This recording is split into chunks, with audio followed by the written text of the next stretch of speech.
Tá bom, ok? Se puder falar assim, vamos lá. Vamos lá?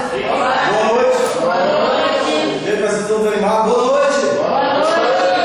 Bom, somos alunos do segundo B noturno do Colégio Maria Pedro Bonadão Filho de Jaqueline Goiás, alunos da professora Sandra, na qual tem a disciplina de Física.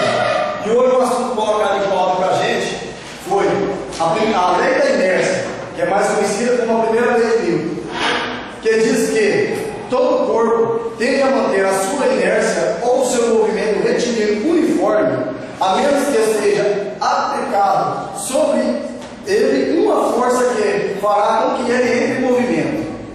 Um exemplo disso é esse copo com água em cima desse papel, que é um papel comum, como todos estão vendo, um papel chamex, e nós temos um corpo, que é um copo d'água. A gente pode provar que isso é possível no momento que o corpo está em cima do papel. Eu vou fazer com que ele fique em estado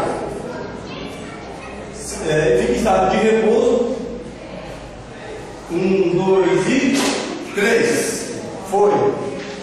Em seguida, foi passado para a gente, na qual a professora passou para a gente não teve muito tempo de trabalhar essa matéria, mas vamos na sequência e vamos mostrar mais uma experiência, que é um corpo, no qual o corpo aqui vai deixar o seu corpo, esse vai ser o corpo, como vocês estão vendo, um produto comum, que é uma bola de gude, para quem não conhece, uma tampinha de garrafa PET. A gente vai provar que é possível, não só com o corpo do tamanho do copo, como com um corpo menor.